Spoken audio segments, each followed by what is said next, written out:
안녕하세요. 저는 오늘 제가 최근에 겪은 정말 말도 되지 않는 일을 말씀드리려고 합니다. 아마 많은 분들이 안 믿으실 수도 있을 만큼 드라마나 영화에서나 나올 법한 소재이지요. 하지만 제가 그걸 겪었고 너무 속상한 마음에 이렇게 말씀을 드리게 됐어요. 우선 저는 32살 여자입니다. 결혼을 한 지는 1년이 조금 넘었고요. 남편은 저보다 2살 연하입니다. 제 친구의 지인 소개로 해서 우연히 만나게 되었고 2년 정도 연애를 하다가 결혼을 하게 되었어요. 남편은 저보다도 2살이나 연하다 보니까 아직 사회초년생 무렵이었고 그나마 조금 더 안정적이고 자리를 잡은 제가 남편과 연애를 할 때 항상 돈을 더 부담했던 것 같아요.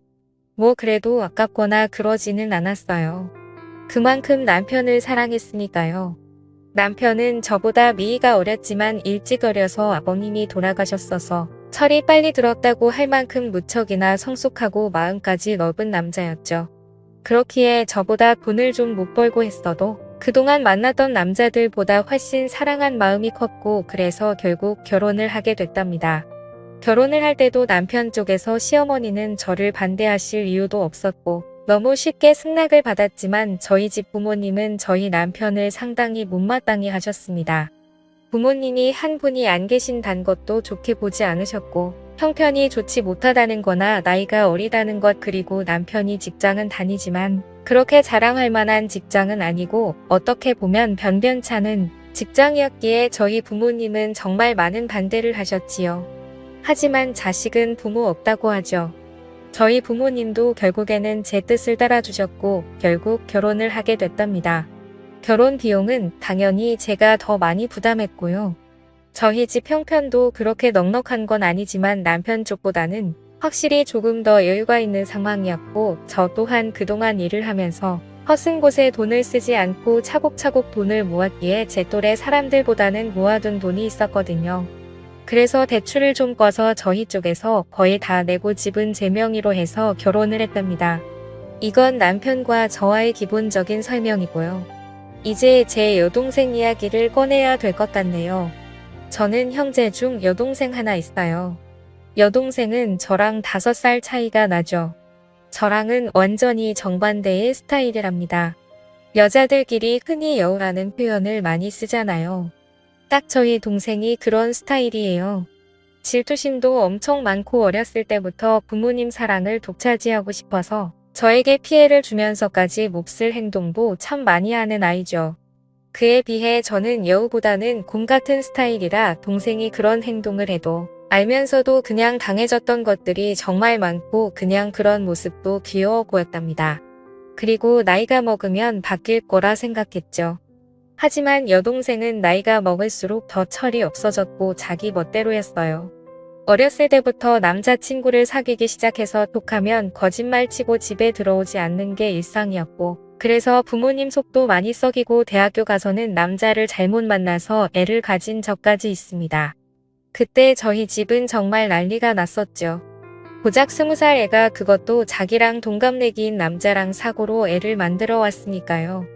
부모님은 기가 찼고 그럼에도 저희 여동생은 조금의 미안한 기색도 없이 오히려 당당하게 그냥 지금 결혼하면 되지 않냐며 자기 인생이라며 오히려 부모님께 대들었었죠. 전 그때도 동생을 데리고 나가서 조용히 이야기를 하면서 이 아이의 말도 되지 않는 이야기를 최대한 들어주면서 달래해주고 결국에 아이를 포기하게 했지요. 그리고 이 아이의 남자친구도 제가 만나서 다시는 저의 동생을 만나지 않겠다는 확언까지 들었습니다. 저 또한 정말 너무나 화가 나고 동생한테 실망했지만 저의 부모님까지 동생한테 등을 돌린 마당에 저라도 동생의 이야기를 들어주고 최대한 이 아이의 편이 되어줘야 한다고 생각했어요. 그렇지 않으면 정말 막무가내로 살아야 하는 아이였으니까요. 여튼 그런 큰 사건도 겪었지만 그때 잠시 조금 철이 들었다는 착각만 들었을 뿐 동생은 계속해서 철없이 막무가내로 생활했어요. 성적도 좋지 않아서 지방에 있는 전문대를 들어갔었는데 거기서도 간신히 졸업을 하고 나와서 거의 1년 가까이는 부모님에게 용돈을 받으며 매일 술을 마시고 남자를 만나며 살다가 돈이 부족하면 저에게도 항상 용돈을 달라고 조르고 결국 제가 동생 손을 부여 잡고 동생에게 진지하게 말을 한 후에야 직장에 들어갔습니다. 사무직 일을 하는 직장이 아니고 그냥 매장 관리 쪽에서 직원으로 들어갔죠. 별거 아닌 거였지만 전 그래도 동생이 이제야 자기 힘으로 뭘 한다는 것을 기뻤어요. 여튼 그렇게 이 아이도 조금은 달라지고 있구나라는 생각이 들 무렵 저는 연애를 하기 시작했고 당시 남편에게도 제 여동생을 소개시켜줬었죠. 결혼까지 생각한 사이였으니까 당연히 제 여동생을 보여준 것이었고 여동생은 저희 남편을 되게 좋아했어요. 앞에서도 말했듯이 저희 남편이 저보다도 성숙한 사람이었고 그렇기에 여동생이 저희 남편에게 정말 버릇없이 굴고 예의 없이 행동해도 남편은 다 귀엽다라고 하며 여동생의 응석을 다 받아줬어요. 그러다 보니까 어느 순간부터는 여동생이 먼저 저희 남편을 불러서 같이 놀자고 조르기 시작했고요.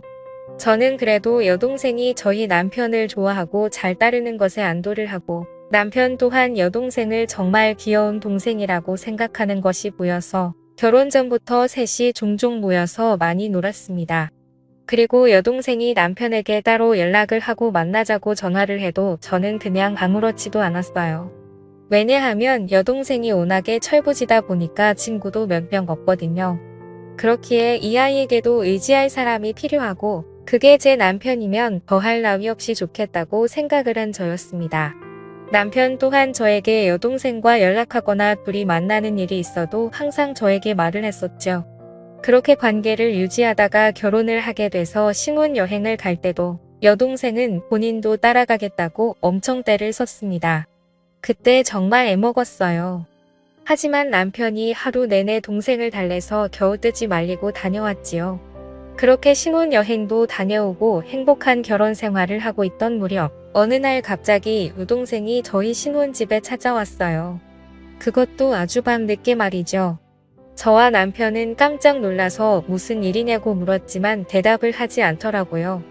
그래서 바로 저희 부모님께 전화를 걸었더니 여동생이 너무 잦은 위박을 해서 뭐라 한마디 했더니 집을 나가 버렸다고 하더라고요. 저는 여동생에게 어서 집으로 들어가서 부모님께 말씀드리라고 했지만 저희 남편은 저와는 정반대로 동생을 다독여주며 달래줬어요. 동생은 결국 그날 집에 안 들어갔고 저희 집에서 생활을 하기 시작했답니다. 집에 돌아가도 자기는 또 뛰쳐나올 거라고 차라리 여기서 살고 싶다고 몇 날 며칠을 때를 써서 저는 끝까지 반대했지만 결국 남편이 허락을 했고 동생은 저희 집에서 생활을 하게 됐지요. 저희 부모님 댁과 저희 집은 꽤 거리가 있었고 그렇다 보니 당연히 여동생은 원래 일하던 곳을 그만두고 저희 집 근처 카페에서 오후에 잠깐 피트타임으로 하는 일을 하며 툭하면 저희 남편에게 연락을 해서 어디 놀러 가고 싶다며 빼를 섰지요. 그리고 저와 남편이 퇴근을 하고 돌아와서 셋이 집에 있을 때도 동생은 항상 남편 옆에 붙어 있고 저는 집안일을 하거나 떨어져 있었어요. 아니 더 정확히 이야기하면 여동생이 저를 질투하듯이 남편에게 먼저 가서 아얀을 떨고 항상 남편을 졸졸 쫓아다녔지요. 저는 이런 여동생의 모습에 화가 나기도 해서 남편에게 가끔씩 투정을 부린 적도 있지만 남편은 제 여동생이 어렸을 때 그런 큰 일도 겪었다는 거에 안타깝게 생각한다면서 저의 투정보다는 항상 여동생을 더 먼저 신경 쓰기 시작했지요. 그리고 저도 여동생을 견제한다는 게 뭔가 말이 안 되고 제 스스로 웃기기도 해서 그냥 신경을 쓰지 않으려고 노력했답니다. 그러던 중에 제가 잠깐 3박 4일로 출장을 가야 될 일이 생겼었어요. 그런데 뭔가 단둘이 집에 남겨두기에는 조금 그랬기에 여동생에게 그냥 이제 집에 돌아가라고 이야기를 했지만 당연히 제 말을 듣지는 않았고 남편도 그 주에 일이 바빠서 집에 늦게 들어올 것 같으니까 저보고 그냥 안심하고 다녀오라는 말을 했지요. 저는 그래서 한편의 불안감을 남겨둔 채 출장을 가게 됐습니다. 출장을 가면서도 계속 남편과 연락을 하면서 갔고 거기서 일을 보는 도중에도 틈틈이 연락을 했어요. 그러다가 거기 일정이 예정보다 하루 일찍 마치게 되었고 그냥 거기서 하루 쉬고 올 수는 있었지만 저는 바로 그날 출발해서 집에는 새벽에 도착을 하게 되어서요. 그렇게 집 비밀번호를 열고 들어가는데 우선 눈에 보이는 거실에는 안주거라고 보이는 여러 음식과 함께 술이 있었고 저는 바로 동생 방을 가보았지만 동생이 없기에 불안한 마음으로 문이 닫혀있는 저와 남편의 침실이 있는 방의 문을 열었더니 남편과 동생이 연인처럼 누워있더라고요. 저는 그 순간 정신이 멍했습니다. 아니, 그 상태로 몇 초 정도를 아무 말도 못하고 있었던 것 같아요. 그리고 나서 정신이 번쩍 들었고 소리를 질렀죠. 그때 남편과 여동생은 깜짝 놀란 채로 일어나더라고요. 둘이 변명하기도 전에 당황해 하는데 그냥 딱 불륜 현장에 들켜서 행동하는 남자와 여자 같더라고요. 저는 그 꼴을 도저히 볼 수가 없어서 집에서 나갔고 그날 제 차 안에서 밤을 새고 그 다음 날 집으로 들어갔습니다. 남편과 여동생은 일을 나간 상태였고 집에는 아무도 없었죠. 먹은 것도 깨끗이 치워놨더라고요.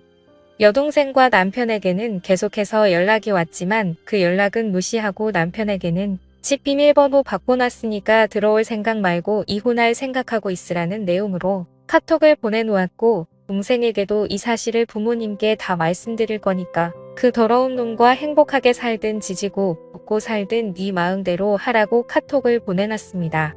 당연히 집 비밀번호는 바꿔놨고요.